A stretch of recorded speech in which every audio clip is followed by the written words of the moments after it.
Tá bom, você que é o comando. Então, boa tarde a todas e todos. Sejam bem-vindos. Hoje daremos sequência ao nosso curso Sistema Prisional e Grupo de Hipervulneráveis. A abertura no dia 20/8, que tivemos a Deise Benedito falando sobre tortura e violência institucional. Doutora Alessa Veiga ministrou no dia 27/8, medida de segurança. E no dia 3 de setembro, sexta-feira passada, o doutor Paulo César falou sobre a população LGBTQIA+. Hoje nós temos o prazer e a honra de receber o defensor público do Estado do Pará. Ele é mestre e doutorando em Direitos Humanos, Dr. Johnny Fernandes. Dr. Johnny, muito prazer. Tá? Seja bem-vindo às capacitações da Escola Superior da Defensoria Pública de Minas Gerais. Dou as boas-vindas ao senhor em nome da Escola Superior.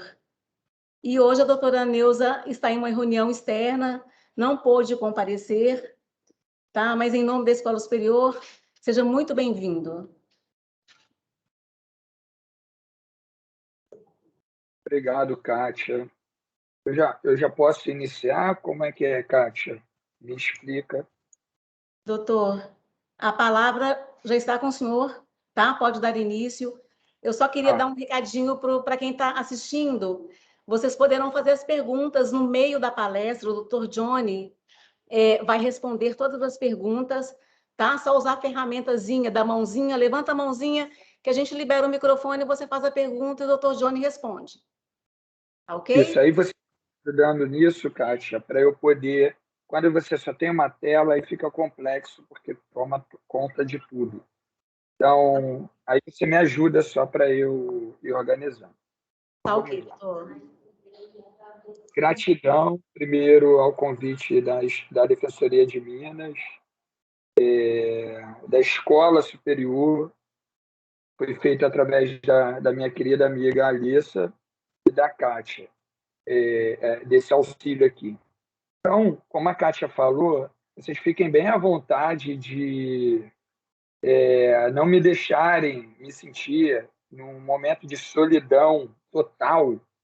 E de vez em quando vocês levantem a mão, façam perguntas, tirem dúvidas e atentem às minhas provocações, porque a ideia é um pouco falar um pouquinho para vocês sobre os povos indígenas. Ao contrário de vocês, eu não sou mega power como a Alice, especialista em direito penal. A minha especialidade são os povos indígenas, os povos etnicamente vulneráveis. E dentro disso eu estudo e venho trabalhando na defensoria como nós, defensoras e defensores públicos, também violamos direitos humanos quando a gente não consegue enxergar, quando a gente não consegue perceber os povos hipervulneráveis a partir das suas realidades. Então, aqui é isso um pouco que eu vou falar para vocês. Como enxergá-los e quais são os instrumentos, dentro dos instrumentos jurídicos que a gente possui no dia a dia da nossa atuação, quais são os instrumentos teóricos, filosóficos, juspolíticos, jusculturais, juseconômicos que a gente pode usar para garantir a efetividade dos direitos fundamentais dos povos indígenas, dos povos etnicamente diferenciados.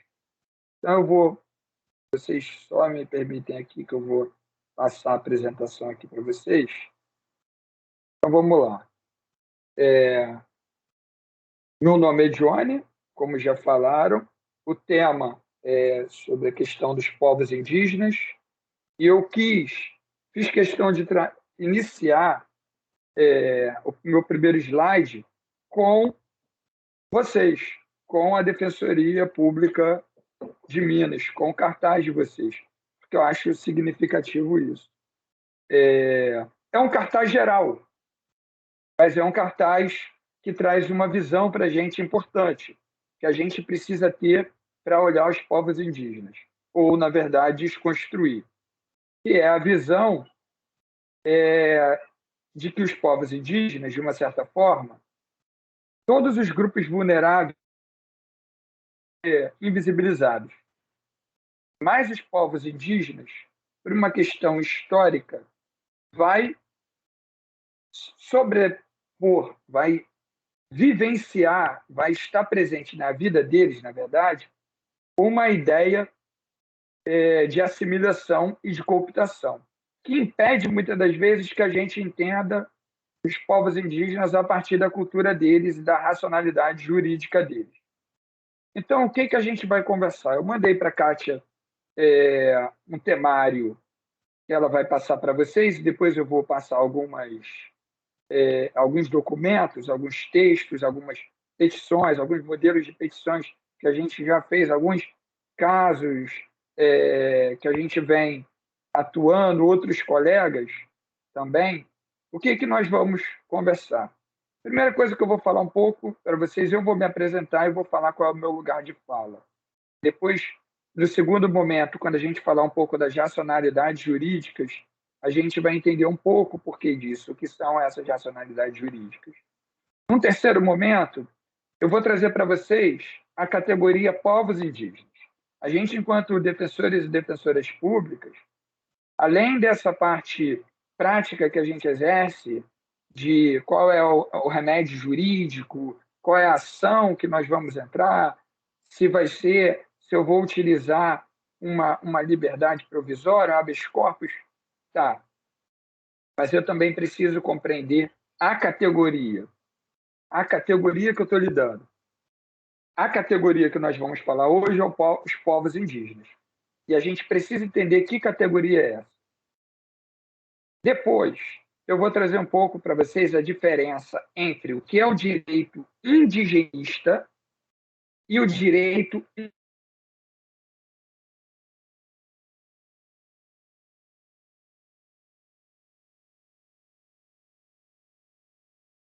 81 do CONANDA, que é o Conselho Nacional dos Direitos da Criança e Adolescente. E o porquê que eu vou visitar essa resolução? Vocês vão perceber, vocês estão vendo a minha tela, não estão? Não aparece nada nela, só aparece o slide, né? Guilherme, Sim, a me gente dê está esse vendo feedback. só o slide do que vamos conversar. Ótimo, perfeito. Então, vamos continuar, então. Obrigado. Depois de falar sobre a resolução 181 do CODANDA, eu trouxe essa resolução porque muitas das vezes eu vejo quem trabalha também no campo da defesa de direitos de crianças e adolescentes não compreender o que é a pluralidade jurídica de defesa desse grupo. E isso acaba também atingindo no tocante a quem está encarcerado. Depois a gente vai falar um pouco sobre o pluralismo jurídico, que é a resolução 287 do CNJ, e depois a gente vai pensar, e isso vai ser a última parte, que serão as mais perguntas e mais questionamentos, e as perguntas de como fazer. Eu vou trazer uma pergunta para vocês. E agora, José, ou Maria, ou Joênia Wapichana, ou povos indígenas, o que nós, defensoras e defensores criminais, devemos fazer? Então, a primeira coisa que eu trago para vocês é a minha apresentação. Quem eu sou? Eu fui morador de uma comunidade no Rio de Janeiro, de uma comunidade de uma favela, vivenciei conflitos, vivenciei soluções, e durante minha vida toda eu fui estudante de escola pública, da Escola Naturalista Augusto Rusque, foi a primeira escola. Augusto Rusque era um naturalista que trabalhava com os povos tradicionais, com os povos indígenas. Eu fui militante social e estudante do pré-vestibular para negros e carentes, e por conta disso, eu ingressei como bolsista de ação social na PUC-Rio. E durante o meu estudo da graduação, eu só ouvi falar uma vez em 4 anos, assim como vocês, dos povos indígenas. Uma vez a professora de Direito Constitucional, no ido de 1990, de 2000, virou e falou do artigo 231, bem rapidamente. E a partir daquele momento eu nunca mais ouvi na graduação falar dos povos indígenas. O que eu quero trazer para vocês, logo de cara na minha apresentação, é o primeiro desafio que a gente tem que ter e que a escola está de parabéns. Qual é? Falar sobre aquilo que não é falado. Então, quando eu falo de povos indígenas, quando eu estou hoje aqui para vocês, durante 1h30, falando de povos indígenas, eu estou falando de algo que, dentro da nossa realidade, é apagado. E é apagado propositalmente. Depois, em 2011, eu me tornei defensor público do Estado do Pará, na Amazônia. E aí eu lembro que tem uns 2 anos, eu estava assistindo o antigo programa do Luciano Huck, o Caldeirão, e teve lá naquele quadro Quem Quer Ser o Milionário, tinha uma pergunta sobre o povo indígena, não sei, não me recordo se foi o Choclen ou se foi os Kayagang. E aí perguntaram de qual estado eles eram, o Choclen ou os Kayagang. Eles eram do Rio Grande do Sul. E a senhora respondeu Pará e errou. Então, uma outra coisa que eu quero trazer para vocês, além da invisibilidade, os povos indígenas dentro do direito ou do pluralismo jurídico, das construções normativas jurídicas dos povos etnicamente diferenciados, especificamente os povos originários, os povos indígenas, essa ideia, essa ilusão, esse mito de que só há povos indígenas na Amazônia, que não há. Não é só na Amazônia. E uma outra questão que, quando eu me transformo em defensor público do Estado do Pará, na Amazônia, eu vou para uma cidade, Orilândia do Norte, e me descubro com indígenas batendo na minha porta para serem atendidos pela Defensoria do Estado. Não somente na questão criminal, mas na questão de família, na questão da infância e na questão em outras questões coletivas. Então, a outra coisa é que, quando a gente pensa em povos indígenas, diferente dos outros grupos, a gente também tem que ter um olhar sistêmico da realidade dos povos. Porque aquele povo, aquele grupo que está encarcerado, um indígena que está encarcerado e que era um indígena aldeado, quando a gente vai ler o processo dele, isso já aconteceu na Amapá, a gente vai ver que ele foi preso, ele foi encarcerado, porque ele era uma liderança e havia um racismo étnico em face dele. Então, olhar para os povos indígenas não é somente olhar, nós estamos aqui falando do grupo hipervulnerável na seara criminal, mas olhar para os povos indígenas, até mesmo para pensar na solução que a gente vai dar ao problema enfrentado, é olhar na sua perspectiva individualizada, compreendendo que ele está dentro de uma perspectiva maior, que é a perspectiva coletiva. E isso eu tive a sorte de, ao cair nesses municípios com povos indígenas, a compreender que as soluções para serem dadas nos problemas individuais, individualizados, também partia numa seara maior, numa seara da coletividade, e não coletiva. Por conta disso, em 2017, eu fui, junto com a minha colega Juliana, vencedor do Prêmio Novare com a prática voltada para os povos indígenas, dentro dessa seara. A partir daí, eu optei em fazer o meu mestrado e meu doutorado em Direitos Urbanos com foco no pluralismo jurídico. Então, Johnny, por que tu trouxe essa apresentação que tu levou mais ou menos 12 minutos fazendo propaganda de ti? Justamente para trazer algo que a gente não traz. O jurista, quando ele olha um problema, ele toma como referência somente a lei? A gente vai partir de uma teoria que vai dizer não. O jurista, quando olha para um problema, o jurista que eu digo é o defensor ou a defensora, o juiz, a juíza, o membro do Ministério Público, o advogado, a advogada. Quando nós olhamos um problema, a gente não toma como referência somente a lei. A gente toma como referência tudo aquilo que está ao nosso redor, tudo aquilo que a gente carrega ao nosso redor. E isso, o professor Adilson Moreira, no livro dele, Como Ser um Jurista Negro, coloca isso muito bem.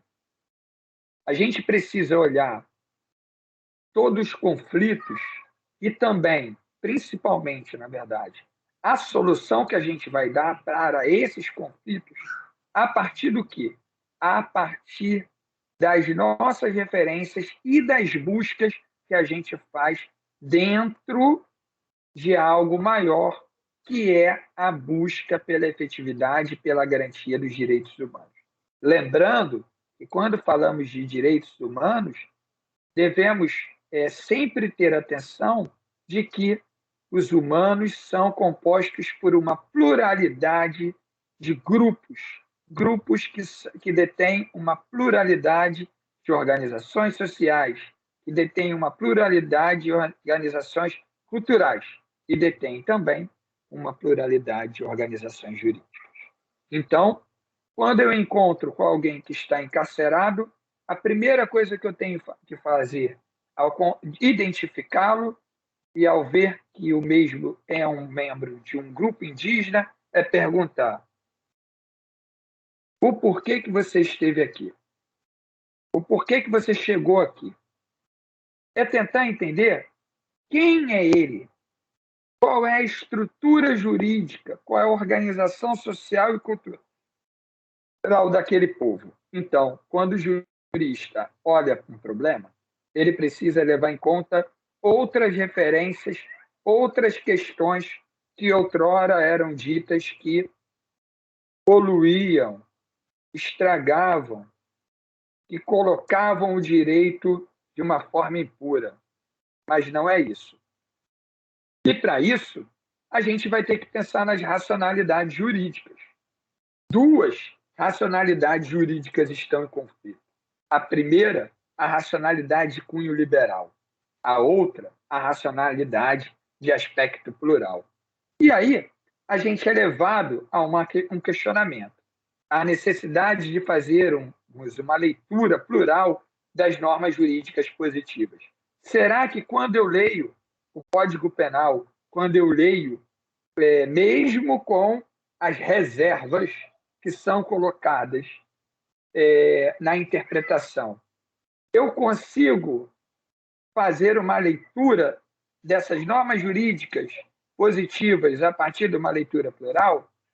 Eu venho trabalhando artigos ou palestras ou educação de direito ou diálogos com os atores do sistema de justiça, buscando entender as realidades diversas dos povos que são atendidos. Por exemplo, quando eu faço um estudo, que eu sei que muitos defensores e também estagiários que estão aqui também se dedicam à vida acadêmica, se dedicam a falar sobre direito criminal, escrevem artigos para o IBCCRIM e outros, apresentam palestras. Eu faço um estudo de direito comparado com direito no Peru, na Colômbia, na Bolívia, e já tem uma larga experiência em aplicação do direito penal indígena. Então, se não faço, o porquê que eu não faço? Isso são questões que parecem questões teóricas, mas elas vão tentar responder o grande problema que a gente vivencia e que nos impossibilita de enxergar o outro como membro da nossa sociedade, que é o que? Lá na faculdade, eu, como vocês todos e todas, só tivemos, talvez, ou ouvimos somente por uma vez, o direito indigenista e não o direito indígena. Então, eu já estou trazendo para vocês algo que é a diferença entre os dois. E essa diferença ele vai nos colocar numa indagação. Qual é a indagação? Das dimensões do direito. O direito, principalmente para os povos indígenas, ele tem duas dimensões. A dimensão individualizável e as dimensões coletivas. Estava eu, em uma ocasião, que eu sempre conto esse caso, no presídio de Paragominas, aqui no estado do Pará, quando, de repente, sentado, atendendo eu e os meus colegas, uma pessoa senta na minha frente e se identifica como Oswaldino Tembé. E, para a curiosidade de todo mundo que estava ali, eu começo a gritar, a dizer: você está fazendo o que aqui? Você é um indígena, você não poderia estar sentado aqui. Isso em 2013, 2014. E aí a gente começou a construir uma narrativa, a peça, o pedido de liberdade provisória dele, baseado no direito, no diálogo entre o direito indígena, que é a dimensão coletiva do direito. O direito indígena é aquele que é praticado pelos povos e reconhecido em algumas normas de direito positivo, e o direito individualizável, que são as normas e as garantias processuais do direito penal e de outras normativas, que seria o direito indigenista, porque não foi produzido pelos povos, foi produzido pelos brancos. Até aí, tudo bem? Para eu ver vocês, eu preciso, Alissa, que você apareça. Ligue sua câmera, que de repente você vai pular aqui na minha tela. E aí eu consigo ver vocês, saber se está tudo bem, se até aí estão entendendo, se até aí tem alguma dúvida. Não, tá perfeito. A gente vai ter acesso ao material, Johnny? Sim, vocês vão ter acesso a alguns materiais, sim. Não, tô Então, alguém anotando tem aqui, alguma ó, tem meu dúvida? Eu vejo caderno aqui, aqui, ó, que eu tô de olha só que legal. direitos Eu vejo humanos. aqui a Liliana, a Josiane. Vocês têm alguma dúvida? Querem fazer alguma, Josiane? Querem fazer alguma pergunta? A Daniele, até agora não. Não, até agora Beleza. tá tudo ótimo. Então, eu vou voltar aqui. Alguém enviou alguma coisa no chat, deixa eu ver. E aí eu dou uma respirada aqui. Peraí. Enviei o material no chat. Ah, é a Kátia. Então, como a Kátia falou, eu fiz o material para vocês irem acompanhando, tá? Tem que está tudo ali no material, é o material anterior. Depois eu vou estar mandando o slide e também outras coisas. Então, vamos voltar aqui. Vocês voltam a ver a apresentação, Alissa? Alissa, Não, está vendo a agora apresentação? não. Então, ela Não, saiu. só você. Mas a tecnologia é um negócio louco, né? É bom, mas a gente fica perdidinho. Vamos lá. E agora, voltam a ver? Agora tá Sim, perfeito. agora Tá. sim. Beleza. Então, vamos lá. Então, como eu vinha falando para vocês, eu tenho duas racionalidades jurídicas que estão entrando em conflito. A racionalidade tradicional, que é a racionalidade liberal. Nesse caso que eu contei para vocês, que eu estava contando, que o Oswaldino aparece na minha frente e eu começo a gritar: é índio, é índio, é índio, e que causa espanto de todo mundo, nós fizemos uma petição de mais ou menos 50 páginas, explicando que ele não podia estar preso e o porquê. Isso é antes da resolução 237. Tá? Isso aconteceu em vários estados. A juíza deferiu o pedido, só que ela não deferiu pelos fundamentos que estavam na petição, por conta do direito do diálogo entre o direito indígena e o direito indigenista. Ela deferiu porque ela entendeu que não havia os requisitos da prisão. Mas não era porque ele era um indígena. E o que ela fez naquele momento? Ela aplicou a racionalidade liberal. Hoje, o interessante é que essa juíza está fazendo o doutorado dela justamente nessa perspectiva de olhar o direito criminal e de olhar como as lideranças indígenas vêm sendo ameaçadas pela racionalidade liberal. Então, a racionalidade liberal vai ser a racionalidade que vai nos orientar na maioria das vezes. E que racionalidade é essa? É a racionalidade que sempre fala do sujeito de direito em abstrato, universal, que é a cidadania liberal. Então, quando a gente fala de direitos humanos, a gente vai e grita bem alto assim: primeiro princípio é que os direitos humanos é universal. Opa! E os povos indígenas? E os povos etnicamente diferenciados? Será que essa perspectiva da universalidade, da cidadania liberal, contempla a diversidade, o modo de ser indígena criança, o modo de ser indígena mulher, o modo de ser do indígena que está encarcerado? Será que o encarceramento do indígena, na verdade, ele não é uma pena de tortura?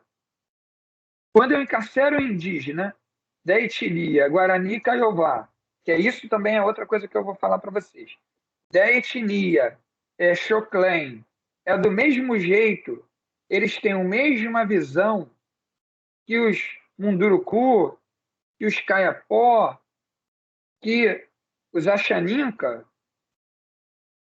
Será que eu encarcerar aquele indígena, eu não vou estar cometendo contra ele, olhando ele como indígenas, e não como Xoclen, Kayapó, Guarani, Kaiowá, Terena, Ticuna, Saterê Maué, eu não vou estar cometendo uma pena de tortura? Mas tortura na Constituição não é uma pena que é proibida? Mas eu encarcero um indígena e na cosmovisão dele aquilo ali é uma tortura? Será que eu não teria uma outra pena mais eficaz? Então, o sujeito de direito abstrato e universal da cidadania liberal, ele pode ser uma violação de direitos humanos. Por quê? Porque eu tenho, nessa racionalidade liberal, até dos direitos humanos, uma concepção ocidental de direito e do valor da identidade, em que somente alguém é o que ela diz que é, se o Estado reconhece. Se o Estado não reconhecer, ele não vai ser. Mas eu não estou violando o direito dele? E isso ocorre também por conta do monismo jurídico.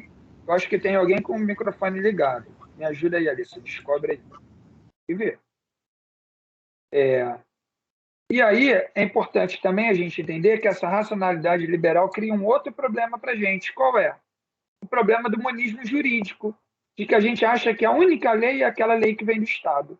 E a gente vai ver que a Resolução 237 do CNJ, a Resolução 181 do CONANDA, que é para criança e adolescente, e a Resolução Conjunta 03, que fala do nome indígena,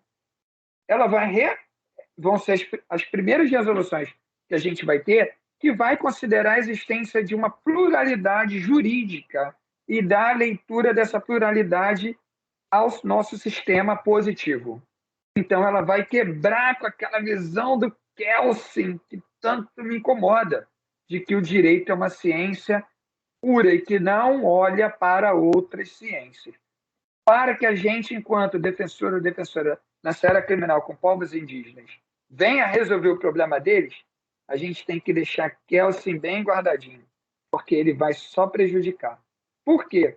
Porque resolver problema, conflito com povos indígenas na seara criminal, a primeira coisa que a gente tem que fazer é entender a organização cultural daquele povo e colocar isso no papel, como a gente vai ver.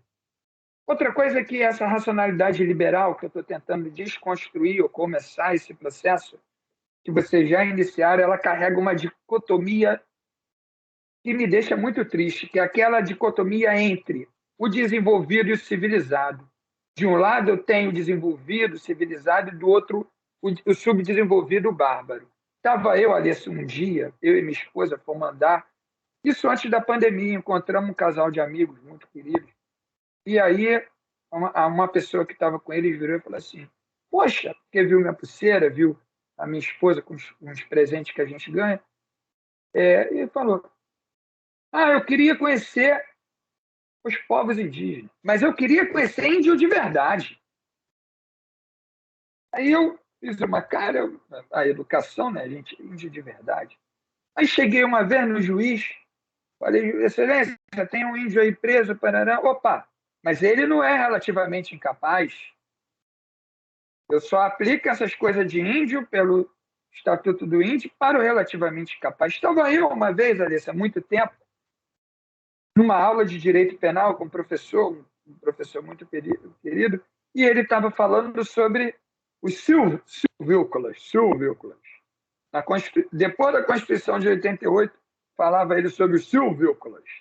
Mas não tem mais esse negócio de silvícolas. Na Constituição de 88 acabou isso. O que eu quero dizer isso para vocês é o seguinte, é que muitas das vezes, nas nossas narrativas e também no nosso modo de escrever, e os demais atores do sistema de justiça vão carregar essa visão, essa dicotomia do desenvolvido, do civilizado, que o índio que tem celular, que o índio que fala português não é mais indígena, porque do outro lado vai estar o subdesenvolvido bárbaro. Por fim, essa racionalidade liberal, essa racionalidade ocidental vai partir da ideia da dominação da natureza e da dicotomia homem-natureza. Isso é muito importante porque acho que é uma das coisas mais importantes, porque muitos dos indígenas que estão cumprindo, acho que eu tenho notícia de 3 ou 4, que estão cumprindo medidas de segurança, Alessa, cometeram crimes porque eles viram na outra pessoa, não estou dizendo se está certo ou está errado, só estou dizendo que eles viram na outra pessoa um animal, a cobra grande ou a matinta. Eles viram. Isso é loucura, Johnny, pô, ele cometeu o crime. Mas eu estou trazendo para vocês aqui a ideia de que alguns exemplos, para a gente começar a pensar como essa racionalidade ocidental que separa as coisas, homem e natureza, também interfere na dogmática do direito criminal, do direito penal.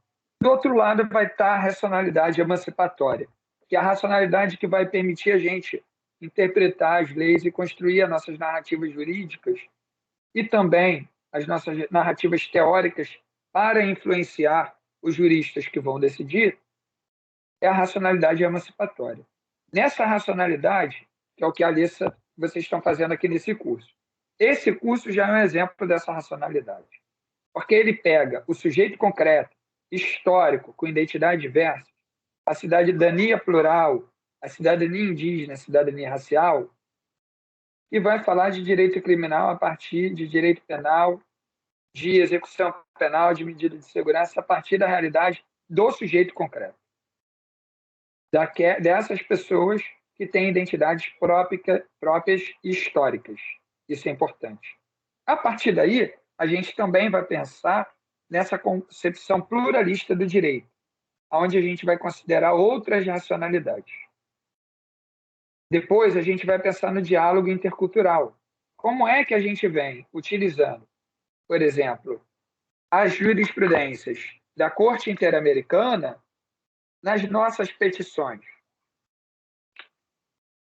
Eu tenho julgados da Corte Interamericana reconhecendo que os povos indígenas precisam ser tratados de forma diferenciada e se levar em conta o seu direito, seu sistema punitivo ao aplicar a lei quando ele comete um delito, que é o direito penal indígena.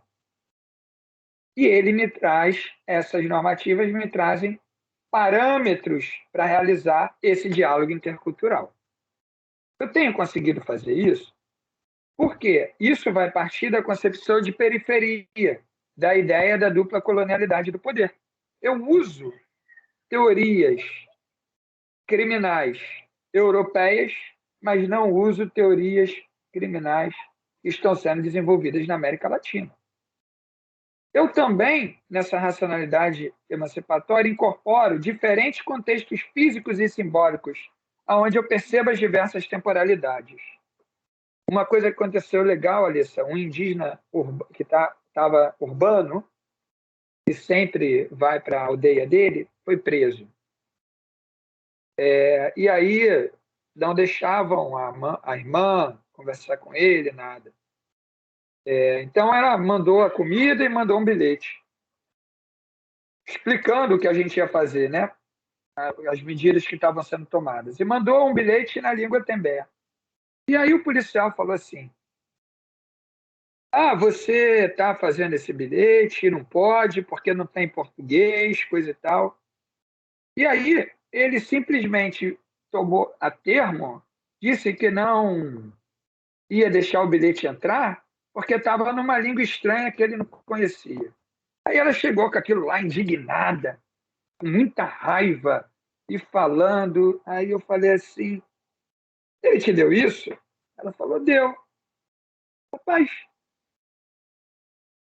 peraí. Aí eu liguei para minha colega, que não era na minha região, né? A minha colega falou assim: e o juiz estava dizendo que ele era urbano, que ele não tinha nada de índio. Eu falei: junta isso aí. Aí o juiz pegou aquilo. Depois o juiz até brincou comigo, falou assim: ei, Gifone, o índio urbano que fala língua de índio, que eu nem sei ler e que o policial ainda diz que é língua de índio, aí tenho que dizer que é índio. Então, isso incorporar os símbolos, tentar pensar. Foi uma estratégia nada de direito, mas foi uma estratégia que deu uma solução jurídica para algo que eu sabia que o juiz ia indeferir, porque ele vê com a racionalidade liberal. E como é que a gente faz isso? Então, dentro disso, a gente vai pensar na racionalidade emancipatória, que parte da concepção de uma coexistência entre a natureza e os seres humanos, que é o que a gente está falando. Deixa eu passar aqui. Pronto. Então, a gente vai compreender um pouco essa categoria de povos indígenas. Será que Índia é tudo igual? Vocês estão percebendo que a resposta é não, não é. Eu já mostrei na minha fala.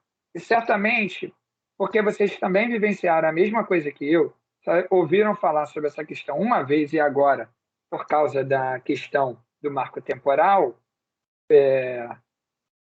nunca devem ter ouvido do Instituto do Indigenato e de toda essa parte histórica, porque o direito não fala isso, porque o direito trabalha com a racionalidade liberal, que acha que todo mundo é igual.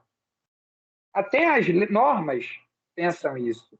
E aí a gente tem que desenvolver a igualdade material, a igualdade formal, a igualdade substancial. Mas será que a categoria povos indígenas já nos traz essa diferença? E aí a gente vai pensar um pouco. Há uma definição constitucional de povos indígenas? Sim. Que definição é essa? Há uma definição da Convenção 69 de povos indígenas? Sim. E também da Declaração das Nações Unidas sobre povos indígenas e da Declaração Interamericana de Povos Indígenas. E por que eu vou trazer isso para vocês? Porque acho que quando a gente vai desenvolver uma peça, a primeira coisa que a gente tem que falar é quem são os povos indígenas. A gente precisa explicar quem são. E a segunda coisa é explicar qual é a racionalidade jurídica que essas normas que eu estou falando, inclusive a Constituição, estão trazendo. E é por isso que a gente, no direito penal, vai pedir, ao final, isso. É por isso que a norma do CNJ diz isso, e tem que ser interpretada dessa forma. Vocês estão me ouvindo? Alguém diz sim ou não para mim? Sim, tá perfeito, Giovanni. Tá. É porque às vezes o meu sinal oscila e eu fico achando que eu perdi a conexão. Então vamos lá. Então, as primeiras coisas que é necessário numa petição é dizer quem são os povos indígenas. A segunda é afunilar esse povo e explicar qual é a racionalidade jurídica que vocês estão usando e explicar o sistema jurídico criminal desse povo. Todos os povos têm, e eu vou contar um segredo para vocês. O nosso maior aliado para trabalhar com os povos indígenas não são os antropólogos e nem são os cientistas políticos, são as universidades. A gente precisa, e aí eu sei que o pessoal da escola está me ouvindo, a gente precisa dialogar mais com a universidade. Por quê? Vocês vão ver a quantidade de povos indígenas que tem em Minas. Todos eles já foram estudados por algum professor da universidade e tem uma dissertação explicando como é a organização familiar, política, criminal, econômica desse povo. É só pegar aquilo ali e transformar numa petição. Foi isso que eu fiz com todos os povos que eu já trabalhei. Com os Tembés, com os Mundurucus, com os Caiapós, informando para os colegas sobre os Caigangues, sobre os Walampi. Vocês viram, então, que eu estou respondendo que o povo indígena não é tudo igual. E aí, a gente tem que pensar na quantidade de povos indígenas. Esse mapa é bem interessante. Os maiores municípios com a maior abrangência, quantidade de indígenas, mais de 80 mil indígenas, está em São Gabriel da Cachoeira, na verdade é o Amazonas, com mais de 80 mil indígenas, mas com 29 mil tem São Gabriel, que é quase a população toda. São Paulo de Olivenças, que é metade da população, e Tabatinga, que é metade da população, no Amazonas. Mas a gente vai ter em Minas Gerais, com entre 20 mil a 40 mil indígenas. Você sabia disso, Alessa? Outros colegas que aí em Minas tem entre 20 mil a 40 mil indígenas? Não tinha ideia. Eu não Por tinha isso que eu ideia trouxe mesmo. esse mapa. Olha a quantidade. E aí eu digo para as defensorias assim, a gente está perdendo um grande chavão, porque hoje o Brasil, ontem quando o ministro Barroso falava no TSE, ele fez uma coisa que ele disse assim: a marca Brasil está em queda. E aí ele elencou os vários, e um deles foi o ataque aos povos indígenas, o ataque a isso, o ataque a aquilo. Então a defensoria, a gente precisa ter esse olhar, porque a gente está sob ataque também. O sistema está sob ataque. Os direitos e garantias fundamentais estão sob ataque. Para a gente fazer um bom trabalho, porque eu sei que alguém vai me perguntar, Johnny, eu tenho muito trabalho, como é que eu também vou ter esse olhar? Esse olhar é o que faz o diferencial para o nosso trabalho.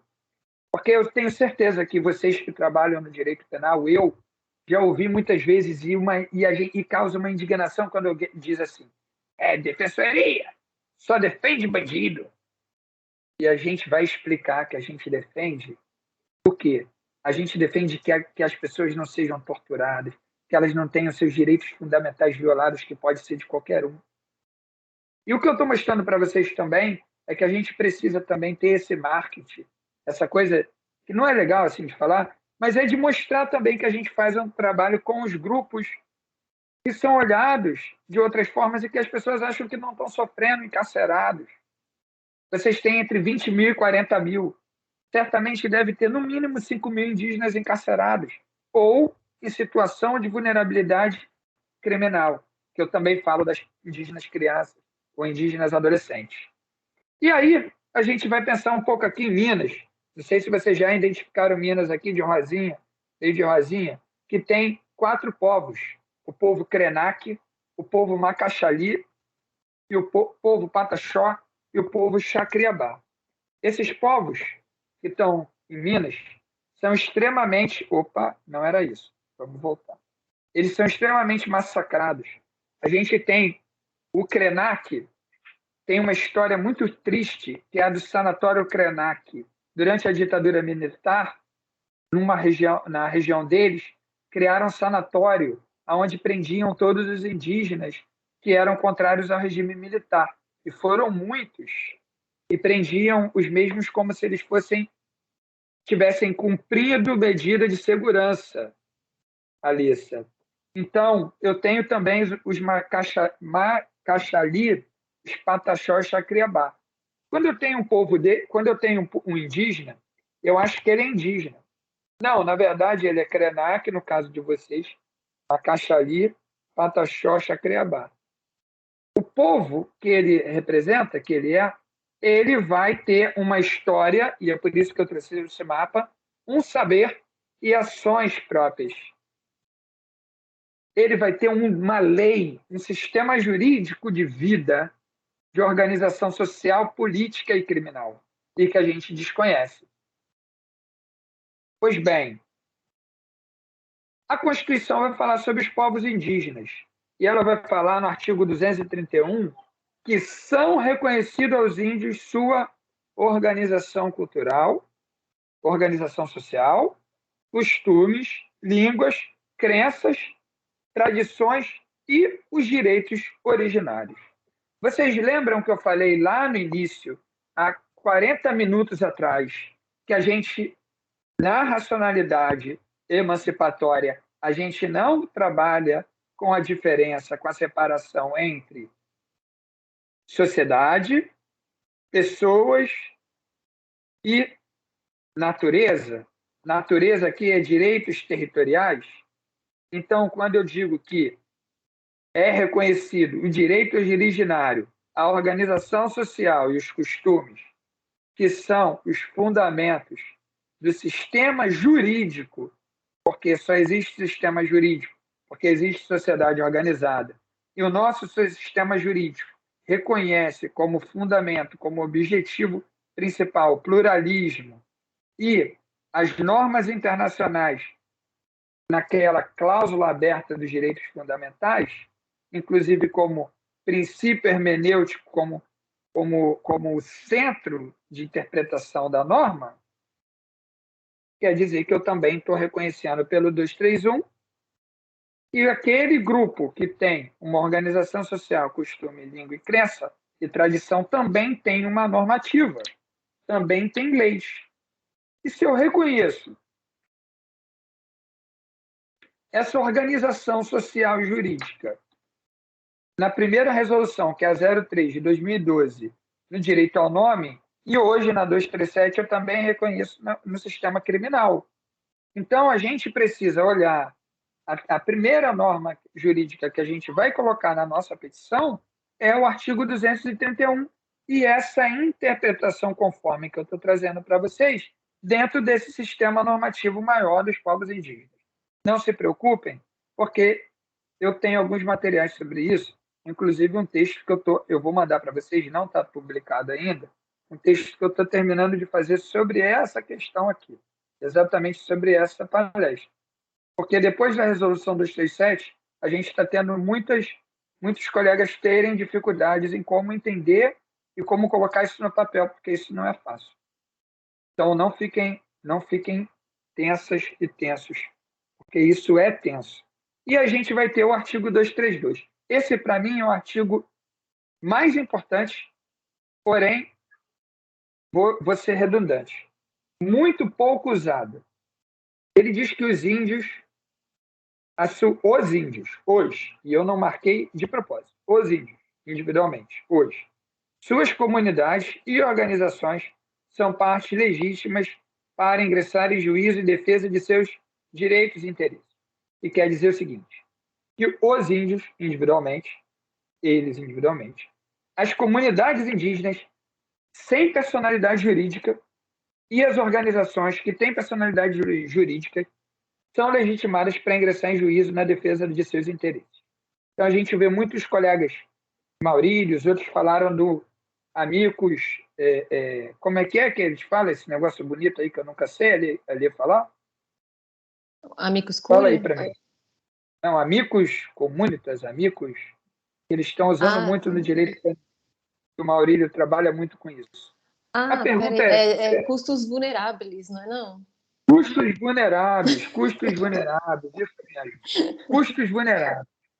Será que usando essa ideia do custo vulneráveis, eu também não poderia trabalhar com essa ideia da legitimidade ativa processual dos povos indígenas pelo artigo 232 para a defesa de direitos de indígenas que estão sofrendo ameaças pela sua organização, de mulheres vítimas de violência, de adolescentes que estão cumprindo medida protetiva porque mataram o namorado da irmã que estava fazendo violência doméstica com a irmã. Isso são casos reais, tá?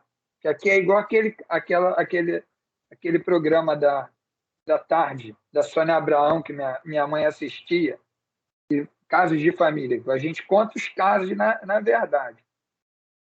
E aí o que fala a Convenção 69, que para mim é importantíssimo, esse artigo definindo os povos indígenas. Traz dois requisitos, o objetivo e o subjetivo. Eu já estou sabendo, Kátia, que eu estou indo para 1 hora falando. Nossa Senhora, como é que a pessoa fala? E vocês estão dizendo que vocês estão gostando. Eu vou acreditar, porque antigamente, quando a gente estava falando, a gente via as pessoas assim. Hoje, a gente vê só os quadradinhos. Então, a Convenção 69 faz uma definição que, para mim, é a mais importante, que ela traz o requisito objetivo e o requisito subjetivo. O requisito objetivo dos povos indígenas é aqueles que viviam, descendem das populações que viviam no país ou numa região antes do momento da invasão ou da colonização, ou do estabelecimento de suas fronteiras atuais. Então, esse é requisito objetivo e tem duas partes. O primeiro diz povo indígena é aquele que descendiam de populações que viviam no país, numa região ou região geográfica. Beleza. Depois, que no momento da conquista ou colonização das fronteiras, ou nas fronteiras, estavam lá. Esse é o primeiro requisito. E, segundo requisito, e que independente de sua condição jurídica. O que quer dizer independente de condição jurídica? Independente se ele tem essa nomenclatura que eu não gosto de silvícola, relativamente incapaz, não existe mais isso, tá? Não falem mais isso. Não existe. Esse dispositivo do Estatuto do Índio, ele não foi recepcionado pela Constituição. Eu vou dar a lista dos dispositivos do Estatuto do Índio que foram recepcionados pela Constituição para vocês.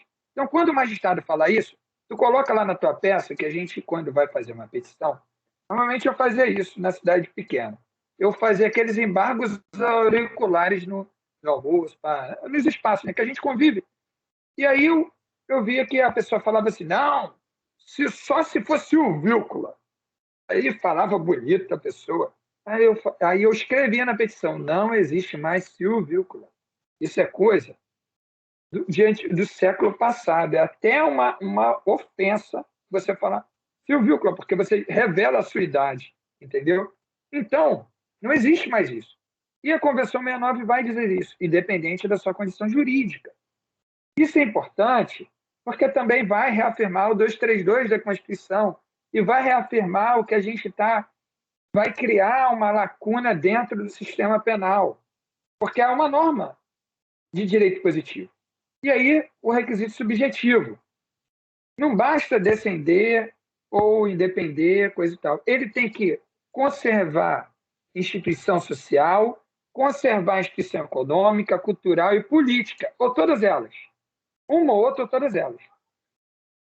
Em algum lugar aqui, a Convenção 69 fala que só é índio se vive na floresta, se vive na aldeia? Não.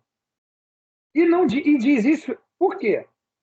Porque ele diz assim, independente da sua condição jurídica. Independente da condição jurídica, se ele é um indígena citadino ou aldeado. Essa norma se aplica para todo mundo, porque ninguém deixa de ser indígena se vai dar uma voltinha na rua, entendeu? A gente escreveu, tudo isso que eu estou falando, a gente escreve nas petições, porque a gente precisa colocar. E aí a gente vai ter a Declaração das Nações Unidas sobre os Direitos dos Povos Indígenas. E no artigo 5º vai dizer que todo povo indígena tem o direito de conservar e reforçar suas próprias instituições, mantendo ao mesmo tempo seu direito de participar plenamente na vida política, e jurídica e social. E a Declaração Americana traz algo importante, que é o direito à autoidentificação. E essa identificação diz que o Estado tem que respeitar esse critério. Então, não é o juiz que diz quem é índio, não é o defensor que diz quem é índio, não é a FUNAI que diz quem é índio. Quem diz quem é índio? O próprio índio. Só ele? Não, porque ele tem que respeitar o requisito de ser coletividade também. Tá? O direito é individual, mas ele precisa mostrar que ele faz parte da coletividade, daquele grupo antepassado, mesmo que ele não more lá. Porque os indígenas eles têm uma coisa muito de estarem vinculados a um umbigo, aonde que eles enterraram o umbigo deles. Não é brincadeira, não, isso é sério. Que foi o que aconteceu com o indígena que eu falei com vocês. Eles estavam aqui na cidade, mas sempre nas festividades do povo deles, eles voltavam lá. Porque era o momento deles se reencontrar. E, às vezes, ter indígenas na cidade é uma estratégia. É uma estratégia financeira, é uma estratégia de busca de serviço da saúde. Eles têm uma estratégia. É por isso que essas normativas vão nos ajudar a compreender essa pluralidade de organização. Será que esses indígenas que estão na cidade não foram eleitos para estarem na cidade, para acolherem os parentes que vêm do interior e garantirem para eles uma melhor qualidade de acesso a serviços públicos? Então, como eu falei para vocês, a gente já começou a trabalhar as definições do que é direito indígena e do que é direito indigenista, e eu vou trazer para vocês responder essa pergunta. Existe um direito penal indígena? O que é isso? Então, o artigo 9º da Convenção 69, ele reconhece o direito penal indígena e a Convenção, a Resolução 237, ela está fundamentada nisso aqui. Vocês estão vendo que eu não estou indo de artigo por artigo da Resolução 237, que é brincadeira, né? Todo mundo é mais inteligente que eu aqui, só tem defensor e defensora que eu admiro, a começar pela Lê, que é uma amiga querida, mas tem outros aqui. Vou ficar falando de letra de lei igual? Não, eu estou falando para vocês como pensar a partir dessa lei. Existe uma resolução que, no Brasil, os juízes respeitam mais a resolução do que a convenção. Mas vocês só vão entender a resolução e a aplicação dela e como construir uma petição dessa resolução se entenderem a racionalidade dessa resolução. E a racionalidade é essa que eu estou mostrando para vocês. E o fundamento maior é o artigo 9º, que na América Latina é todo usado, só não é usado no Brasil. O artigo 9º da Convenção 69 vai dizer o seguinte: desde que sejam compatíveis com o sistema jurídico nacional, então, se a normativa dos povos for compatível com o sistema jurídico nacional e com os direitos humanos internacionais, então eu trago 2 requisitos para aplicar o direito penal indígena. O primeiro, eles têm que ser compatíveis com o sistema jurídico nacional. Não é qualquer norma jurídica indígena na seara do direito criminal, na seara do direito penal, na seara da execução penal que vai ser aplicada. Só vai ser aplicada a norma jurídica do povo indígena que estiver em conformidade com o sistema jurídico nacional. Se tiver em conformidade com o sistema jurídico nacional e violar direitos humanos internacionalmente, pode aplicar? Não. O segundo requisito é somente as normas que estejam relacionadas, compatíveis com os direitos humanos internacionais que podem ser aplicadas. Perfeito. Então, eu tenho que botar isso na minha petição. Peguei aquele calhamaço de estudo antropológico de uma universidade sobre o povo os Machacali. Aí eu vi lá que crime que o cidadão cometeu tem uma forma deles de punirem que é compatível com o sistema jurídico nacional e com direitos humanos. Então, eu vou usar tudo isso aqui que eu estou falando e vou colocar na petição. E aí diz a Convenção, no artigo 9º, primeiro, que os métodos tradicionalmente adotados por esses povos para lidar com os seus delitos cometidos, os seus membros deverão ser respeitados. Então, se é compatível com o sistema jurídico nacional e com os direitos humanos, o juiz tem que aplicar esses métodos. E nós, defensores e defensoras, temos que pedir. Mesmo para ele dizer não, e a gente recorrer e um dia chegar na Suprema Corte e a Suprema Corte dizer: olha, que legal. E aí vocês, defensores de Minas, ganharem um prêmio e me convidarem para o coquetel do prêmio, porque foi eu que dei a aula aqui para vocês, coisa e tal. E eu sei, Kátia, que eu já estou caminhando por fim. Eu já sei que eu estou a 1h08, está aparecendo aqui no meu negócio. Mas aí diz também o artigo 9º que os costumes dos povos sobre matérias penais deverão ser levados em consideração pelas autoridades e tribunais no processo de julgar esses casos. Por que a Resolução 237 chega? Porque a Cumbre Ibero-Americana de Direitos do Sistema de Justiça, quando criou, lá em 2000, as 100 regras de Brasília, que vai trazer o termo vulnerabilidade e hipervulneráveis, vai falar da obrigação dos Estados a fazer isso.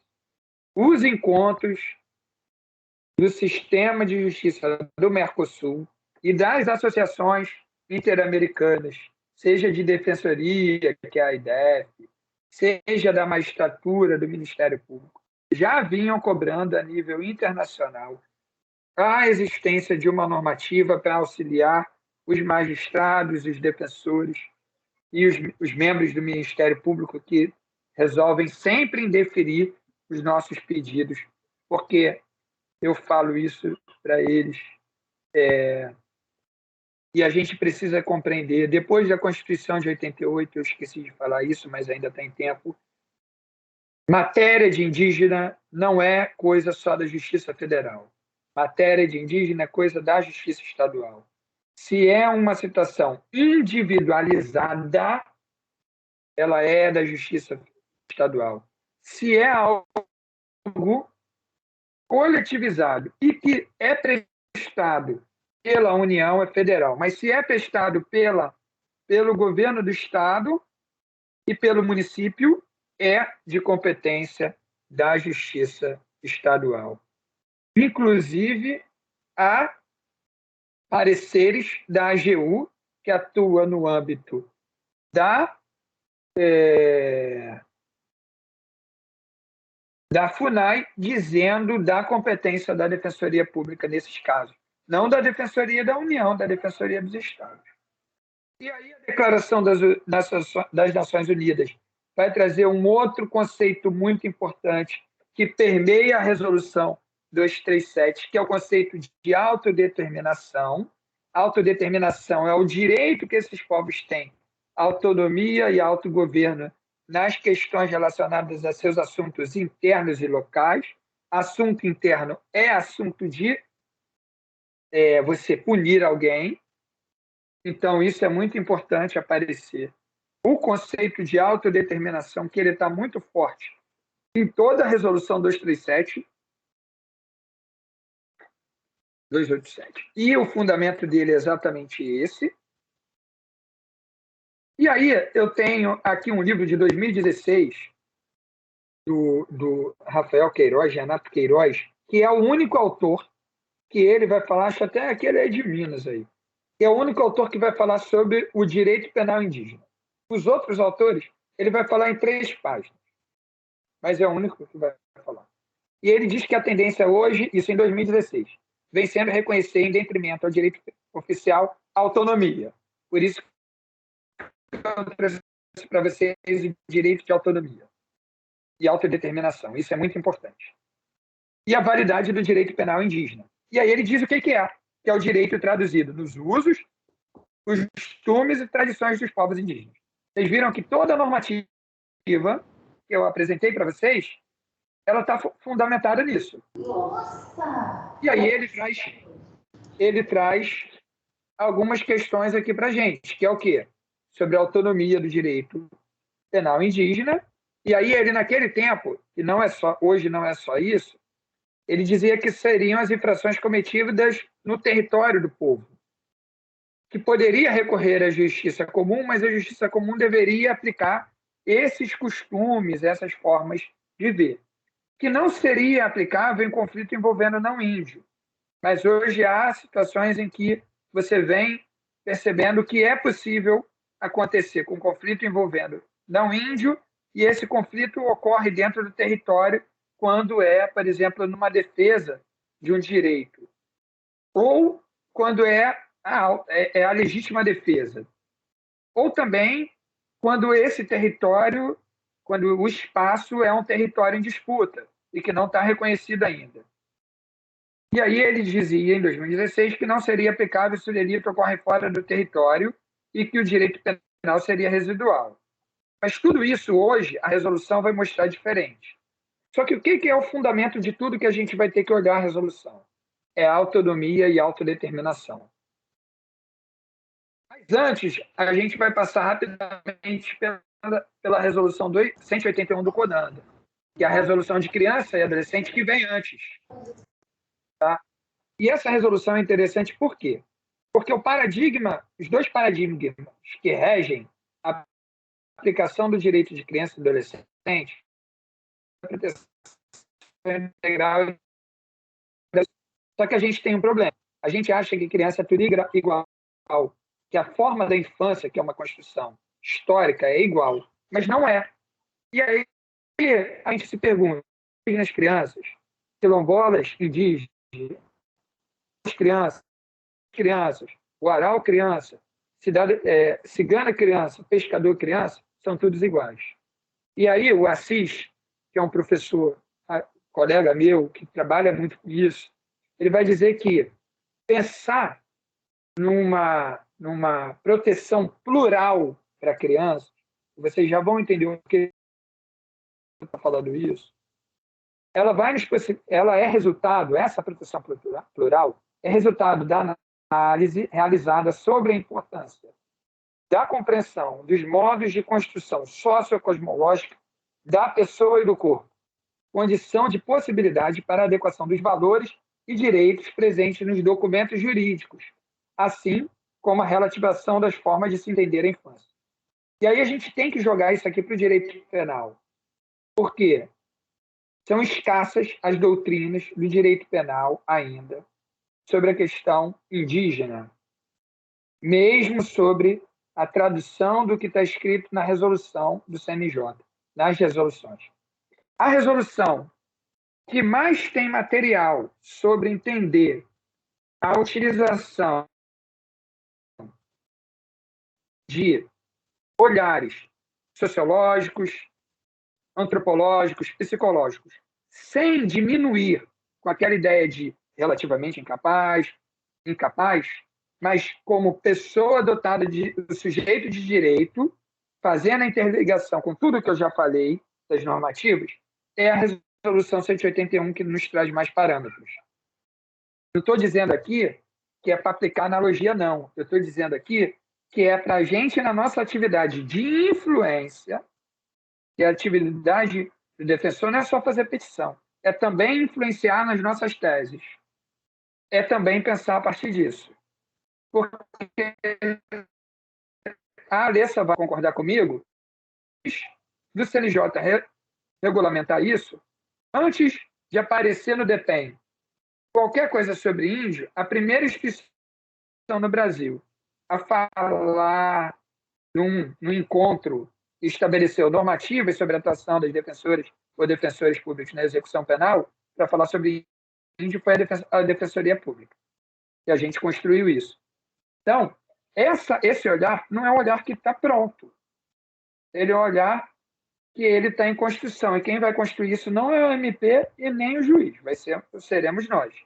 E aí o Assis vai falar um pouco mais sobre essa identidade cultural, e depois vocês vão ter isso aqui e vão poder pensar um pouco sobre isso. E aí, outra coisa legal é que a resolução 181, ela pega o mesmo parâmetro que eu falei para vocês, seja da Convenção 69, seja da Declaração Interamericana dos Direitos dos Povos Indígenas, e utiliza isso como parâmetro até mesmo no cumprimento das medidas socioeducativas. Isso é bom a gente utilizar. E aí ela vai dizer algo que para mim é muito importante, é que toda vez que vai aplicar o ECA ou a Lei de Diretrizes e Bases, qualquer coisa, crianças, vai ter que utilizar autodeterminação, cultura, costume, valor, formas de organização, livre e tradição. Então, para quem trabalha, tem alguém aqui que trabalha com medida socioeducativa, ou que algum dia cair um pepino desse, já vai saber que tem um caminho disso. E a gente já conseguiu aplicar isso aqui para que o adolescente cometeu um ato infracional matando um não indígena porque violentava a irmã dele, ele fosse cumprir a medida junto com o povo dele lá em Altamira.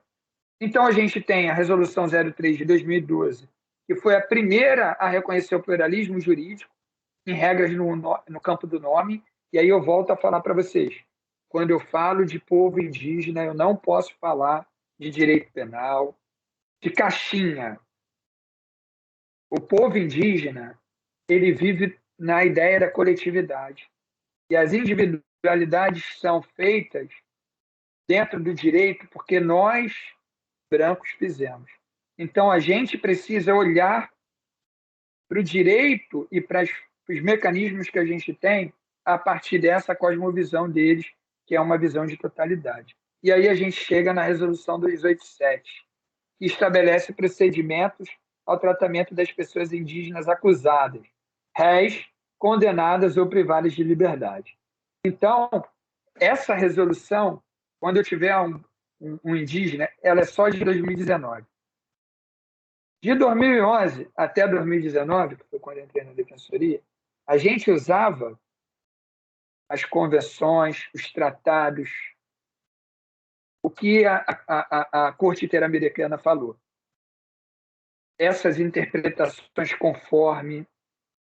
Hoje a gente tem uma norma, uma resolução, e que a gente pode pensar na utilização dela de diversas formas. Elas são para acusados, para réus, para condenados e para pessoas privadas de liberdade que já estão cumprindo pena. Então, em qualquer momento do sistema penal delas, eu posso utilizar essa resolução e posso utilizar toda e qualquer norma jurídica internacional. Já estou acabando para o fim. E para vocês, porque a resolução coloca como fundamento dela todas as normas que eu falei, tá? E ainda mais outras que eu nem falei para vocês que a gente vai falar. E dá diretrizes, ela dá diretrizes para assegurar os direitos dessa população no âmbito criminal do Poder Judiciário. Então, o que faz a resolução é diretrizes para garantir esses direitos que eu estou falando. E aí, o que é importante na resolução? Primeiro, a resolução e seus considerandos justifica a mesma na Declaração das Nações Unidas sobre os Direitos dos Povos, na Declaração, no artigo 231, e diz que é por conta da organização social, dos costumes, línguas, crenças. Justifica no relatório da ONU de 2016, que reconhece as violações que os Estados vêm cometendo com os povos indígenas encarcerados. Nas regras de Bangkok, com as mulheres encarceradas, a gente tem alguns estados com mais de 10 mil mulheres encarceradas, mulheres indígenas, e elas não têm seus direitos de mulheres indígenas reconhecidos. Ela traz como fundamento a excepcionalidade do encarceramento de indígenas. Então, o encarceramento de indígenas é uma exceção, que é o que a Convenção 69 fala, que eu mostrei para vocês, e ela vai apontar as normas do Estatuto do Índio que continuam vigentes. Isso é muito importante.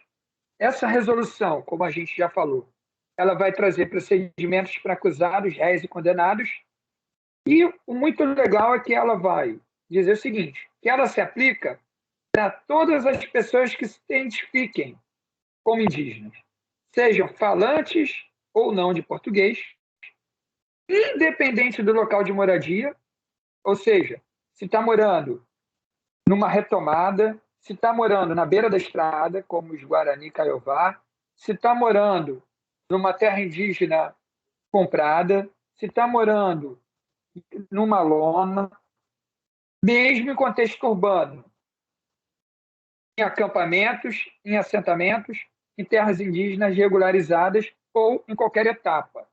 Então, isso é muito importante. Eu espero, ainda não estou, já estou acabando, mas não é o fim ainda não. Eu espero que depois daqui a gente retome, vocês me chamem aí, manda um telegrama, agora não é mais telegrama, igual uma música de antigamente, agora é WhatsApp, e-mail, hashtag, tudo, para que a gente continue esse debate. Inclusive, o Conselho Nacional de Direitos Humanos, vocês vão ver aí, eles emitiram uma recomendação e estão criando um grupo de estudo para pensar em como, por meio das ouvidorias,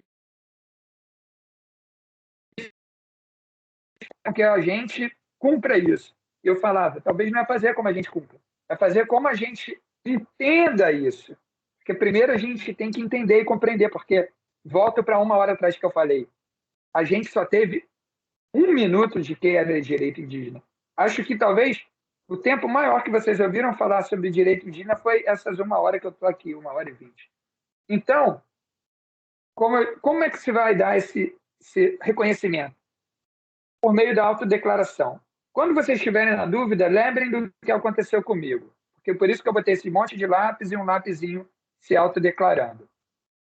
O Oswaldino estava lá no meio dos presos todos. Aí chegou um louco, e ouviu o Oswaldino. Olha só o que a gente precisa fazer, ouvir. E ter o conhecimento. Aí ele falou que era atender, o que eu fiz? Eu fiz igual esse lápis aqui, gritei, levantei ele e apliquei uma normativa que não existia. Então, o artigo 7º da resolução, ele traz uma coisa bem legal. Muitos de vocês devem saber, ou se não sabem, eu trabalho muito com esse direito à consulta prévia, os protocolos de consulta, coisa e tal. E o artigo 7º da resolução 287 vai dizer que a responsabilidade indígena deverá considerar os mecanismos próprios da comunidade indígena, a que pertence a pessoa acusada, mediante a consulta prévia. O que é isso? O juiz vai fazer, um indígena cometeu um homicídio, ele vai fazer um júri. A primeira coisa que o juiz tem que fazer pela resolução 287,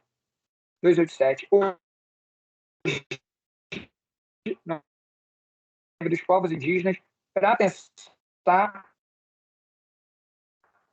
como porque ninguém fez ainda. O dia que alguém fizer, porque está escrito, é isso que está escrito. Peraí, ô Johnny, só que cortou, acho. O dia que alguém fizer, seu áudio agora voltou. aí todo mundo vai copiar. Tá, voltou?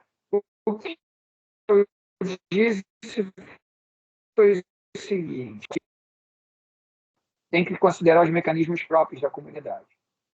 E isso tem que ser feito mediante consulta prévia. Eu estou dizendo que, em uma cidade daí de Minas, um indígena Machacali matou alguém. Ou um Krenar matou alguém. Aí o juiz vai convocar um júri. Antes de convocar o júri, vocês podem pedir para ele, vocês estão defendendo o indígena. Vocês podem fazer uma petição pedindo, e pela resolução 287, e por tudo que eu falei nessa 1h27, ele realiza uma consulta prévia com o povo Machacali para pensar como vai ser a estrutura do júri. Por quê? O júri não tem uma estrutura, não tem um rito, mas não vai ter nenhum homem indígena ou mulher indígena julgando. É certo? Ah, Johnny, mas se tiver um indígena Krenar, que é uma Machacali, já sabe qual é a opinião. Então chama um Durucu. Olha só. Um Caiapó. Mas, Johnny, tem normativa para isso? Tem, por isso eu trouxe tudo isso até agora para vocês. Entendeu? E o parágrafo único diz o seguinte: a autoridade judicial poderá adotar ou homologar práticas de resolução de conflitos e de responsabilização em conformidade com os costumes e normas, nos termos do 57 do Estatuto do Índio. Basicamente, o único artigo que que foi recepcionado essa parte foi 56 e 57. Os demais não foram. A própria resolução confirma isso. Agora também a gente tem recente a resolução 412. Eu já estou tentando assegurar a realização de atividades que contribuem para a inserção social da pessoa monitorada. E aí estabelece algumas pessoas em especial. A primeira delas é daquelas pessoas investigadas, réis ou condenadas que prejudiquem o cumprimento da medida em razão de questão cultural, dificuldade de compreensão, funcionamento do equipamento ou sob condições impostas, tais como povos indígenas ou integrantes tradicionais. Essa norma vai além. Ela ainda abrange as comunidades tradicionais. Muito obrigado.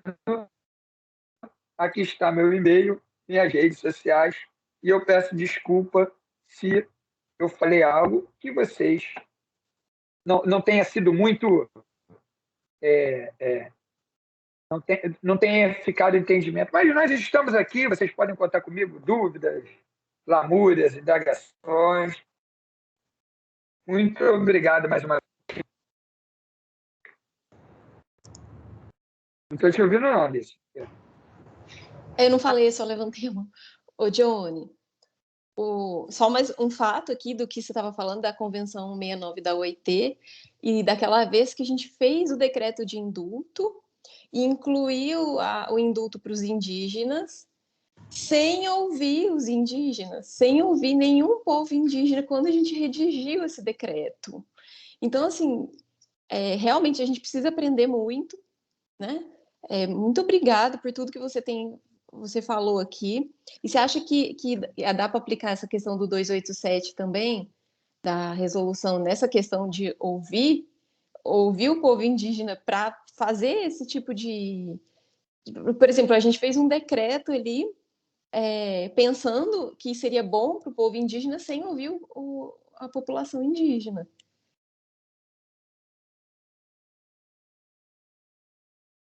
Você me ouviu? Então, Alissa, ouvi um pouco. Ouvi quase tudo. Tu terminou? Não sei se... Pronto. Porque às vezes corta, a internet tem dessa coisa. Uma coisa, isso é... Vocês me ouvem? Oi, oi, oi. Tá oi, cortando, oi, oi. tá cortando. Alô? Agora tá ouvindo.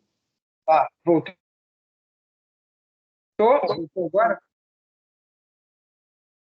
Uma coisa bem interessante nisso é o seguinte: a gente não precisa. O Felipe, esse rapaz, agora depois a gente vai ter uma aula com o Felipe Jucá. Uma coisa que a gente tem que ter bem ideia assim é o seguinte: desde quando a gente está começando a falar sobre isso? Nós, defensores e defensoras públicos, a falar abertamente. Eu acredito que desde 2010, no máximo. Antes, a gente tinha iniciativas isoladas de algumas colegas e colegas que são bem antigas. Desde a década de 70, a gente tem alguns fazendo. Mas quando é que a gente, enquanto instituição, a gente começa a falar para dentro e para fora, a partir de 2010? Então, quando a gente começa a arriscar e, a partir das nossas ocupações de postos, não somente enquanto defensor de ponta, mas enquanto alguém que está fazendo política pública, está inserido, a gente começa a fazer alguma coisa. A partir de 2013, 2014. Nós estamos em 2021. Então, isso é bem recente. Primeira vez no Brasil que alguém tentou fazer um decreto de indulto que colocasse os povos indígenas foi aquela. As pessoas, a resolução 03, ela ainda não é aplicada em metade do Brasil por conta de reação dos cartorários. Essa resolução a um esquecimento se a gente não levantar ela como bandeira. A resolução 181 do CODANDA, ela pode estar fadada se a gente, junto disso tudo, criar os sistemas. Vocês acham que se a gente, nós, defensoras e defensores, não propusermos a forma que vai ser feita a consulta prévia para aplicar o artigo 7º, vai ter algum promotor que vai falar? E depois pode até ver que é verdade, não vai, porque é da ratio da instituição. Hoje a gente tem no Brasil pouquíssimos defensores e defensoras estudando isso e compreendendo que essa temática não é uma temática federal, é uma temática de cidadania. E se é de cidadania, também compete aos estados. E se compete aos estados, é atribuição da Defensoria Pública Estadual. Por que nossos núcleos de direitos humanos, quando a gente faz as convenções, não aparece uma vírgula sobre indígena? Quando a gente faz os nossos congressos, agora aparece 2, 3, 4, mas antes não aparecia nenhum proposição sobre indígena. Então, isso que a gente fez estava equivocado? Estava. Mas estava certo por quê? Porque foi uma forma da gente dar visibilidade. E estava tão certo, Alissa, que tu lembra que o dispositivo dos povos indígenas, alguém, na hora de publicar, tirou e deixou só metade. Tu lembra disso? E aí não tinha como aplicar. E a gente não conseguiu aplicar porque a norma estava faltando uma parte. Entendeu? Agora eu passo para ler essa aí para ir para a Kátia, para ver se tem mais. Façam perguntas, comentários. Kátia, passo para você agora para ver a questão das perguntas. Tem a Andressa. Oi, Alessa, boa tarde, Johnny, tudo bem? Olá! Eu sou Neuza, eu sou a coordenadora da Escola Superior, Johnny. Aí, Parabéns, Neuza, gratidão, um abraço enorme você por esse convite. Muito obrigado. Nós é que agradecemos a sua participação. E agradecer a participação de todo mundo que está aí com a gente, né? Estou vendo o Paulo, a Liliana, a Alessa, que é a nossa parceira direta aqui. E estamos aqui à disposição, Johnny, que você precisar, a escola puder ajudar, nós estamos aqui. Muito Vou obrigado. passar aqui para a Kátia agora, passar para encerrar com vocês, tá? Um abraço, gente. Um abraço. Doutor Johnny, Kátia, acho que tem mais algumas perguntas aí. A Andresa Lima tem uma pergunta para fazer. E o Felipe também. Ô, Felipe, Kátia, se tu deixar o Felipe falar, eu já aviso, Felipe, não pode falar muito, tá? Primeiro vai ser a Andressa, eu aqui falo. Andressa. Oi, boa tarde. Eu adorei também. Foi realmente o primeiro contato que eu tive com essa matéria. A minha pergunta é se a Defensoria Pública aí do Pará se tem alguma norma interna para estabelecer a forma de atendimento às pessoas que pertencem aos povos indígenas. Eu pergunto isso porque aqui no Paraná a gente teve essa provocação pela ouvidoria, né? Então, o Conselho Superior está com essa tarefa de fazer essa norma para prestar o atendimento. Atendimento na seara criminal, né? De execução penal. E aí, com a palestra também, foi importante também a colocação da Alessa ali sobre essa questão de ouvir primeiro, né? Você tem alguma sugestão, assim, de como que a gente poderia ouvir?